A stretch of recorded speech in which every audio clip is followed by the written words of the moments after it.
ito kahit ilang taon lang ako sa based on experience. Kasi ako talagang wala akong ginawa isip ako na minsan magigising ako magigising ako madaling araw. Ano nangyari kaya? Ano nangyari sa lipad namin nakaraan? So isip padali. Gigising ako, isip ako na isip. Ito kaya hindi ako naniniwala na yun. Magaling sa smash, magaling sa ganito. Hindi, smash. Ang ibon pinakawalan. Ito, isang direksyon sila. Nagkaulan. So magwawatak-watak na yan. Yes, So si ibon, gagawin niya, maghahanap niya. Siyempre, tuliro na siya maghahanap, magkakalat-kalatan, maghahanap ng liliparan, kung saan pupunta. Siyempre, may ibang ibon, pag grouping sila, may magagaling na nauna, sila yung kasi diba? Parang nagkakaroon ng zero visibility din sila dahil hindi nila makikita yung harapan nila, puro ulan. Ito may nag-guide pag maganda weather. Pag pangit na weather, magkawatak-watak na yan. Isip nila, tuliro na. Itong si ibon na to, itong isa, lipad ng lipad, mamaya, kung saan napupunta, teka, alam ko na to Parang, kabisado ko na to. Alam niya na uwian niya. Yung ibang magagaling, siyempre, watak-watak. Mali na araw uwi na. Wala na.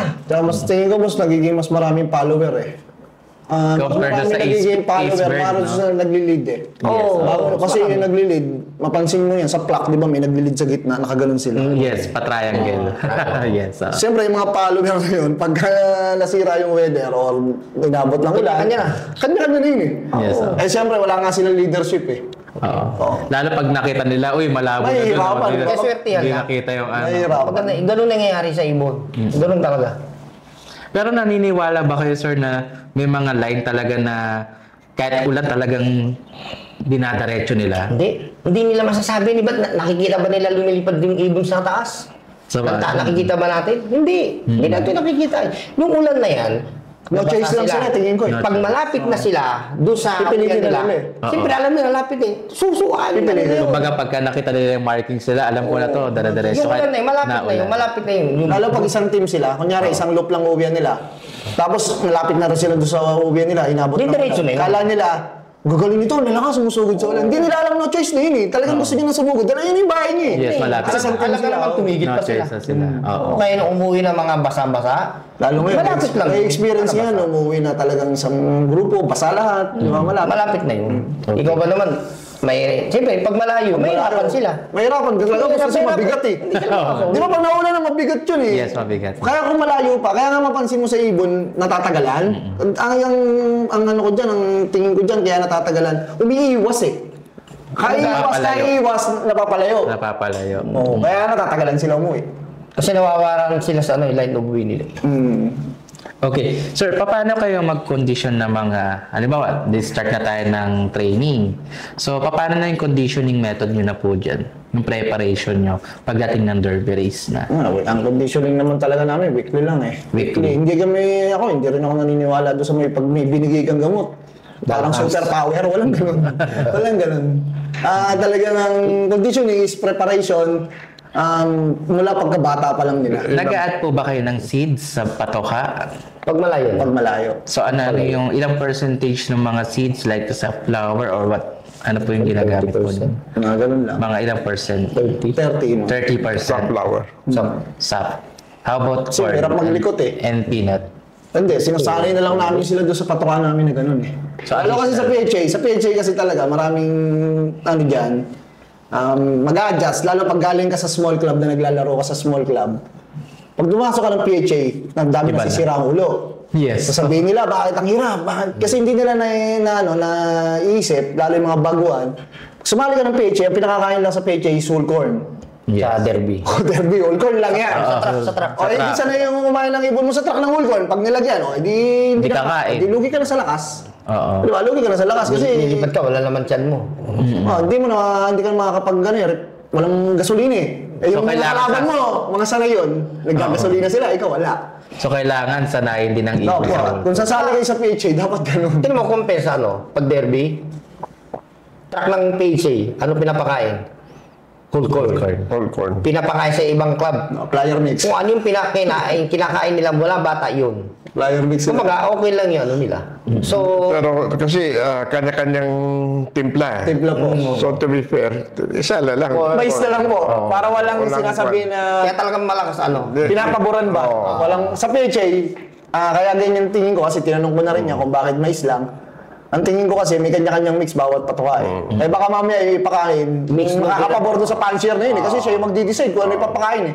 O para walang napapaboran, mais lang tayo lahat. O di mais. Siyempre, pag kung ano yung pinapakain sa derby, uy, yun na yung kunin natin para sa niniibon natin. Oo.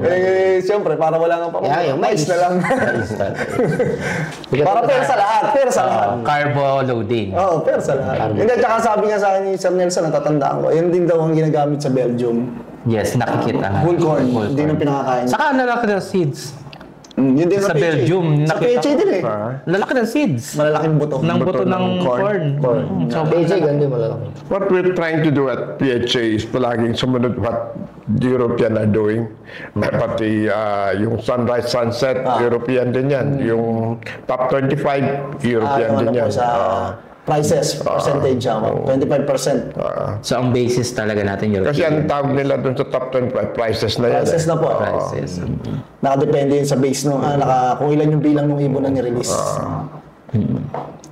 Ay sir, for the updates naman sir, kamusta ang Alegre All-R sir? Yes, pag-usapan naman natin. Yun. So, para sa Alegre All, nakamonitor naman si Boss. Kahit di na pupunta yun doon, may mga CCTV roll, nakamonitor si Boss. Ngayon, so far talaga, nagpapalakas kami ng ibon. Tapos yun lang, sa nag-aantay ng update, hindi kami makapag-update ng mga update. Talaga sobrang busy sa pagpapalakas ng ibon. Halos lahat, marunong na lumipad, nagpapalakas kami. So, sobrang hirap magpalakas ng ibon. Then, ang dami nila. Totoo. Ilan sila? Sa ano po 8,000 almost 7,000 plus. 7,000 plus. Ang dami po. Kaya kasi ang hirap doon, sinasabi ko rin kasi sabi na, boss, ay mahirap. Alam ko na yan. Alam ko Kasi na sa yan. age. Sabi ko. Kasi sa akin lang, nakikita ko dito sa akin, doon sa PHA ko na Yes, ibon. Nahirapan din kami, ilan lang yun. Wala pang libo yun. Kasi number one dyan, edad. Yes. Sin-explain ko sa kanya eh. Kasi yung iba malalakas, lipad. Yung iba mahina. So, gagawin ng iba, Bababa agad. bababa. Yung mga malalakas na, uy, teka, bumababa sila, gagayahin ko. Kaya hindi ako na eh. Kaya dapat ang target namin talaga mag-road training is September. Pero base sa observation ko, hindi ubra. Maraming mawawala. Dahil hindi pa sila ganun kalalakas.